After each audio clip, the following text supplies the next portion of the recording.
In the 35th match of the World Cup, New Zealand set a target of 402 runs for Pakistan to win.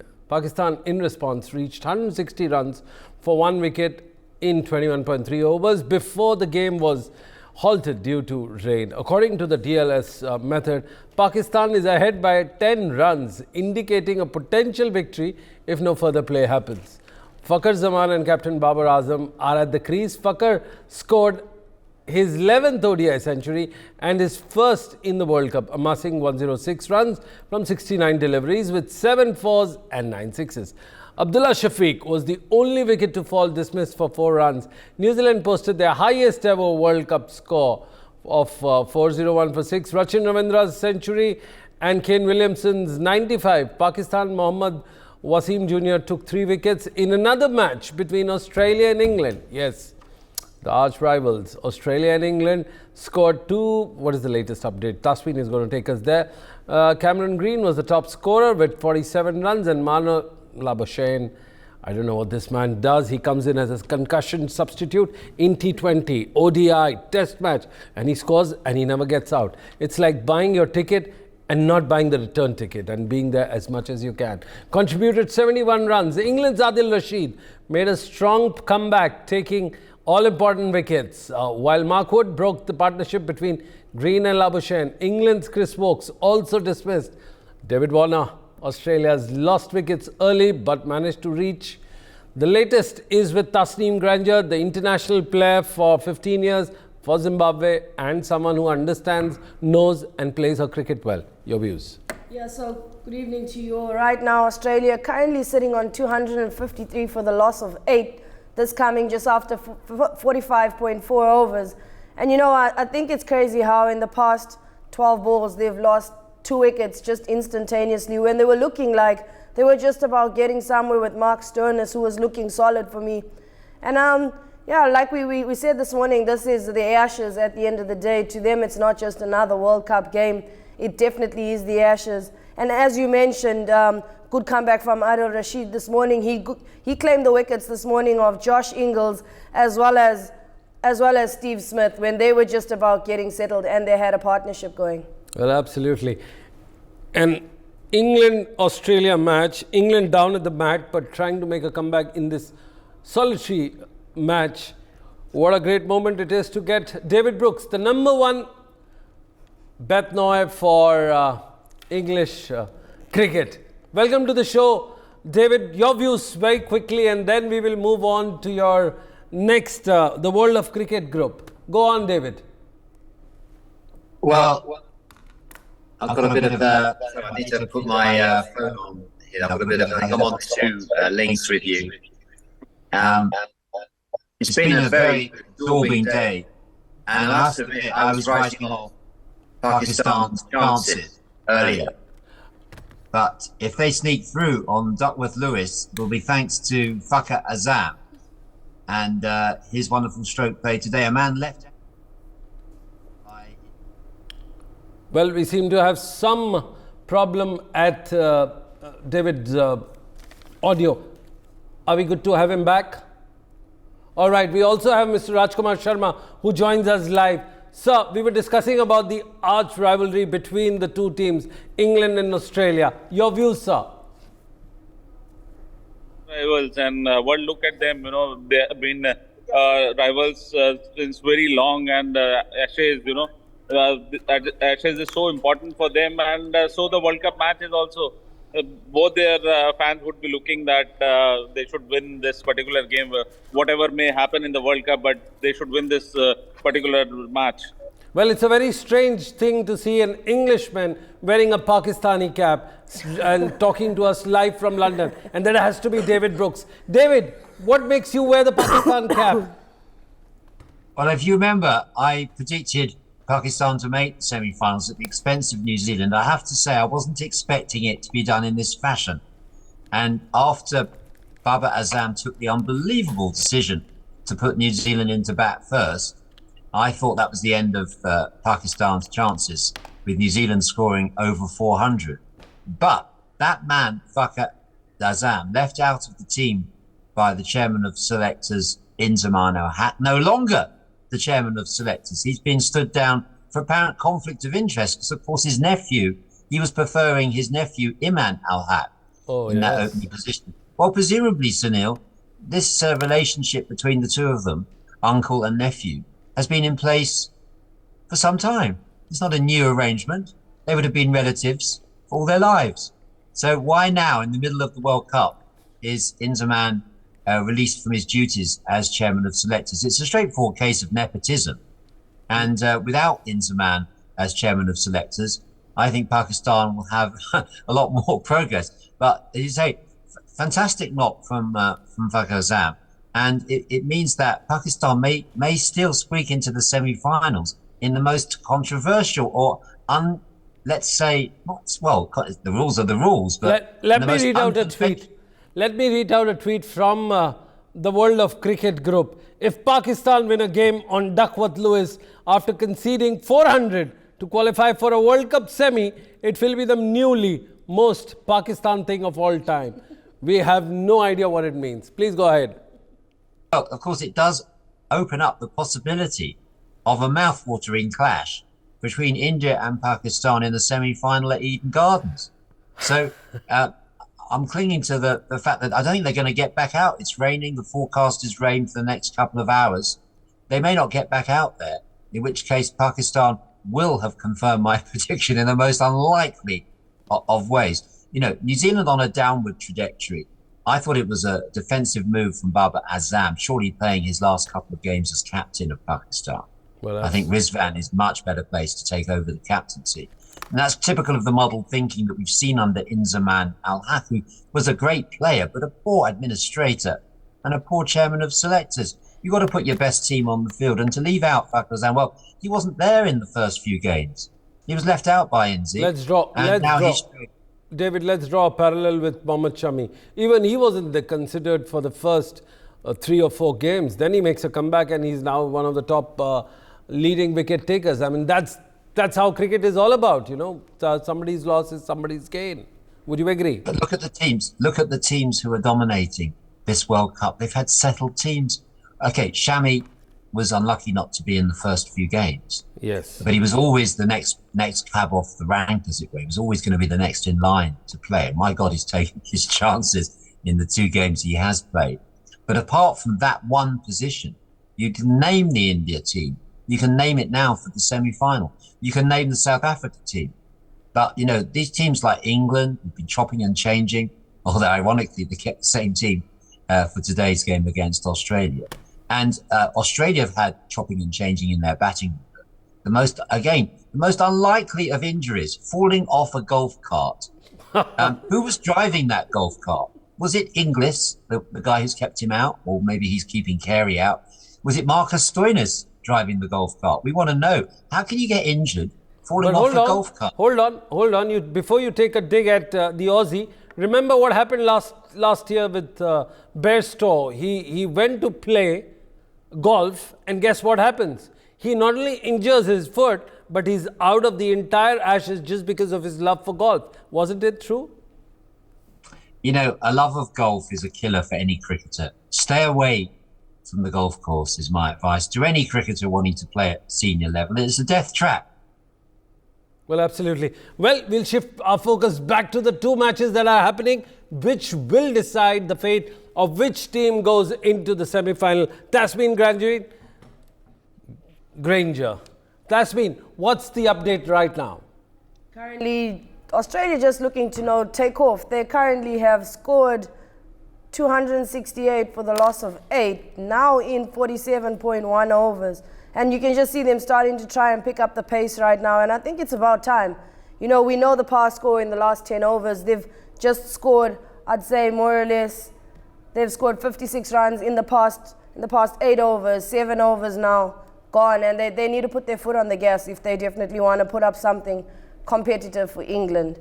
But then again, it has me feeling like, England bowlers haven't really done the most today. I don't know if it goes down to their seamers not really finding their lines or rhythm, or if it's just one of those tracks that has a bit of questions to be asked in terms of bowling. Well, there are lot many questions to be asked. Just quickly take us through the highlights of the match and the lowlights in 2 quick bullet points. Oh yes, definitely. So in the first power play, England getting an early breakthrough, getting rid of Travis Head at 1.4 overs, as well as David Warner at 5.4. That left them scoring just a total of 48 for the loss of 2 in the first power play. This is Australia. Second power play, they tried to make a comeback. They scored 172 runs, but again, they lost 3 more wickets. So they haven't entirely been able to build a solid partnership, and I think this is where they're missing it for me right now. We've been talking over and over again that you need that 100-plus partnership to be able to give you a solid foundation for your guys at the end of the order to be able to free their arms. Their highest partnership right now in this innings is 75, just off 96 balls. That was between Steve Smith and Marius Labuschagne. Again, the next one, 61, between Marius Labuschagne and well as Cameron Green. But still, it's not good enough, I believe, for a finish. What about the bowlers? Who stood out the best? I think in terms of bowling right now, it's quite a shared effort amongst them right now. You have Chris Wilkes, Mark Wood, and Adil Rashid all just taking 2 wickets, of which Adil Rashid and Mark Wood are done bowling by this stage. Maybe Rashid, since he's got the best economy of the pick. Let's get David Brooks, the man who criticized Adil Rashid as the owner of fish and chips, serving his time there. David, what do you have to say about that? Well, I think Adil Rashid is enjoying a swan song here. I don't think he's got much international cricket in front of him. As you say, he does have a fish and chip business now with Azim Rafiq, the whistleblower in the Yorkshire setup. And he hasn't spent much time playing any longer form cricket, but fair play to him. He showed his quality and his class today, and I agree with your comments earlier, Sunil. He bowled an extremely good spell, which put the brakes on Australia. You had Mark Wood bowling the fastest ball in this World Cup. Is that? Beating Harris Ralph, who's the second fastest bowler. That's interesting. And so Mark Wood bowled with a lot of pace, and he was very unlucky. I think his end figures of one for a lot didn't do him justice. But the question is, can England chase any score down? They haven't yet. They've only beaten Bangladesh in this tournament. They've lost 5 games in a row. I don't understand where the confidence is coming from that they're going to chase this down. I certainly feel that Australia have already got enough runs to beat an England team that's short of confidence, where the batting has been as fragile as my porcelain vase that I'm looking at on my mantelpiece here. Well, it really... Batting as fragile as a porcelain vase that he's looking at. Well, Tasmin, time to get in. What makes England the defending champion to give their best at the last, but is it too late in the day? I think you mentioned a very key point for me this morning in the fact that not only is it obviously them competing to find themselves in a Champions Trophy qualification position, but as well as its pride. You keep mentioning it time and time again that this is an Ashes. To them, they may be at the World Cup. To the world, they may be at the World Cup. But between the two of them, this is literally just a shorter version of the Ashes happening in one day. And they're just trying to jam-pack everything all into one right now. So I believe it's something that will give them the guilt. Would you agree to David's comments that this is too many on the board for England? I mean, is this score too big for them to chase down? At the end of the day, I take nothing away from them that they are the defending champions. They haven't exactly stood on 2 legs. Maybe they're hopping around on one throughout this World Cup. Yes. But today they seem to be like they went to the airport and picked up the actual English team. So we'll see what happens. Is it too late in the day that they've discovered? David, the question is for you. David, if you can hear me. Is it too late in the day? 6 players in this team, England team, who are probably playing their last ever match. Just name them. Their last ODI match against Australia. Stokes, Butler, Moeen, Rashid, Wood and Bairstow. There's 6 players there who will be playing their last ODI against Australia. So if ever there was an incentive, if ever pride was going to play a part, it's here. And I think it will be a close game. I'm not anticipating a big win for Australia. But at the end of the day, I think Australia have the quality in the bowling, and you've just got to look at recent form. Yes, it's fine what people did on a flat track in Nottingham or Birmingham this summer, when Ben Stokes gave the instructions to the groundsman, to the curators, to prepare fast, flat tracks. This is not a fast, flat track, to my knowledge. And I think that England will be found wanting. But they've got every incentive to prove me wrong. because they won't get another chance. These 6 players. And England going with an unchanged team today. No Harry Brook, no Gus Atkinson. They've stuck with a losing team. And when you stick with a losing team, you're saying to the guys, prove us wrong. You've been written off. You're at the bottom of the table. The only thing you're going to go home with is the wooden spoon that you get for finishing last. Give us something to challenge that legacy. Give us something to restore national pride. Are they up to it? Well, that's the glorious uncertainty of cricket. But certainly this World Cup is giving us everything. And anyone who said that the group stages were too long and drawn out, my God, this is bubbling up into a fantastic conclusion to an excellent World Cup. Absolutely. The wisdom and the luck of pendulum is swinging either ways. But one quick question, and this is an observation and then you have to answer. You've been a purist and you're like a fan lover who's seen and enjoyed and soaked your afternoons in the county games. Suddenly the game has changed into indoor games where you have throwdowns by the cricket balls, where there is no spin, there is no seam. It is just flat track bullies. That's one of the reasons why Netherlands lost yesterday. And the theory says because the ball cannot spin in a certain way or go the other way, or there is no carom ball. That's why Netherlands couldn't do that. And second is they're running between the wickets. They were anticipating the grass, the artificial grass running, and not the real actual match practice. So that was their Achilles heel. Would you believe that more and more players, teams and sides are turning into the motorized form of cricket? Well, it's down to the pitches. See, that's why I think it's great that this tournament is being played in India, because you get all conditions. Yes. You're tested.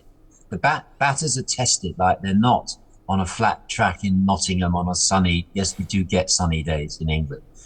If you look at the way that Bairstow scores his runs, he swings through the line. Now, if he tries that today against these Australian seamers, he will be found out. And I cannot see England. I've got friends who are saying, the England fans are saying, you're being too pessimistic. Well, I'm just being realistic. England have lost 5 games in a row and they've kept an unchanged team. There's no Harry Brook in this lineup. And I'm looking down that list and I'm saying, who is going to come to the party? Who is going to get the big 100 or the big 70 or 80 that England need? And I can't identify that player. Joss Butler looks absolutely shocked. Joe Root looks like a shepherd who's lost his sheep. He looks like a lost man out there. I just can't see it. I would like to be proved wrong, because I don't actually take pleasure in seeing England at the bottom of the pile. Well, not that much. Well, the good news coming in, David. There's some good news coming in. Covers are coming off between New Zealand and Pakistan, and the pitch inspection is at 6 p.m. Just imagine the plight. Pakistan has not won any of the consequential games. In fact, they've won 3 and they've defeated all the teams which are subpar and below the ranking. And just imagine if they were to go into the semi-final with this rain delayed, what would you call it? Preposterous or treachery of Duckworth-Lewis yet again? Well, the rules are there for every team. It's the same. Will they get back on? And the other question, Sunil, is will they stay on? Because I've seen that more rain is forecast within the next 2 hours. So if they go back on, we will still find that Messrs Duckworth and Lewis can play a part here. I think there's a third one now, isn't it? They will continue to play a part because Pakistan will have those targets for each over, for each 5 overs. Right. And that's what they'll be following. And I think that'll be good discipline for them. Fakhar's still not out, I believe, on 106. Absolutely. So he's still there. And I think that Pakistan are now in pole position to win this match, because I don't believe they'll complete the 50 overs. Absolutely. I'm going to quickly go on to my colleague Tasmin, who's in the studio. Tasmin, what do we have the latest on the England, Australia, as well as Pakistan and New Zealand? Very quick. So definitely right now, Australia just, I think they're trying to chase the 300 mark at this stage. They're currently on 285, still for the loss of 8, and they have 1 more over to go. Adam Zampa looks like he's cruising here. He's on 29 off 18 balls with a strike rate of 161. He's got Mitchell Stark at the crease with him right now. And I think they're just looking to finish it off, One big last over here, 15 runs, and they'll find themselves somewhere around the 300 mark. Do you realize that it becomes very difficult to chase anything above 260 at this particular ground? That's been, do you see any positives for the English side, considering that David has almost given up hope and smiles on his team, and he looks like a candidate of the Labour Party from Ealing? So what is your private personal thoughts on this? Yeah, I believe he's coming from a point of view where he's probably seen them at their highest peak, and this is probably the lowest he's seen them at, and he hopes to see them at as well. So I respect his entire opinion. Trust me, I've had a great time listening to him and having an actual open opinion from someone that actually is English and is not afraid to point out the mistakes and the errors they've been making. But for me, cricket, I keep mentioning this to you time and time again, it's just one of those games where things can just click on a day and you never know where and why it happened. On public demand, we'll have the last words from David Brooks before we wrap up our show. The fans want to know what are the 3 things that you should do if you're the chairman of Selector or you're Mark Nicholas trying to take a stab at bilateral one days or one day game in particular. What are the 3 things, David, you would do if you were to just sum it up the entire English cricket and you need course correction? Well, the first thing I would do is replace the coach and the captain as soon as they touch down at Heathrow Airport. I would serve notice on Matthew Mott, and Joss Butler, who's shown nothing as a captain. And we know how important Tasnim was telling us, at some length, the importance of the captain and leadership on the field and off the field. Look at Rahul Dravid. I think all credit to him in the way. What's the second thing? David, the first thing is to summon them and get them out of the English cricket. Yeah. What is the second thing? Okay. Second thing is you've got to take 50 over cricket seriously. It's the best, in my view, it's the best form of cricket. Michael Atherton said if you had one day to live, what match would you want to watch? A one-day international. If you had a week to live, I'd rather watch a one-day international. What's the third thing? Oh, the third thing? Yes. I would... Oh, you got me struggling there. I'm going to ask you for the third thing, Sunil. Well, between a screaming producer and an irate, acidic Englishman who's trying to do the postmortem of the English cricket. For more such videos, subscribe to the NewsX YouTube channel, hit the bell icon.